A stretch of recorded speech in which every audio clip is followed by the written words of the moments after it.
நாளிலே ஆண்டவராகிய இயேசு கிறிஸ்துவின் நாமத்தினாலே உங்களை வாழ்த்துகிறோம். யோசுவா 13ஆம் அதிகாரம் 1ஆம் வசனத்தில் கர்த்தர் சொல்லுகிறார், சுதந்தரிக்க வேண்டிய தேசம் இன்னும் மகா விஸ்தாரமாயிருக்கிறது. தேவன் தம்முடைய ஜனங்களுக்கு மகா விஸ்தாரமான தேசத்தை கொடுத்திருக்கிறார். அருமையானவர்களே, தேவன் அதே போலத்தான் இந்த பூமியிலே தேவன் நமக்கு மிகப்பெரிய ஆசீர்வாதங்களை வைத்திருக்கிறார். நாம் தான் ஏனோ ஒரு குறுகிய வட்டத்திற்குள்ளே இருந்து கொண்டிருக்கிறோம். அதைத்தான் இப்படி ஒரு மூத்த ஊழியர் இப்படி ஒரு காரியத்தை சொல்லுவார். தேவன் நமக்கென்று வைத்திருக்கிற அனைத்து ஆசீர்வாதங்களையும் இந்த பூமியிலே நாம் அனுபவிக்க வேண்டும்.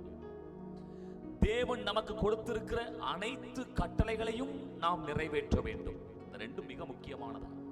அன்றைக்கு யோசுவாவிடத்திலே ஆண்டவர் அந்த வார்த்தையை சொல்லுகிறார், இன்னும் சுதந்தரிக்க வேண்டிய தேசம் இன்னும் மகா விஸ்தாரமாய் இருக்கிறதே, நீங்கள் எழும்பி நீங்கள் கிரியை செய்யுங்கள்.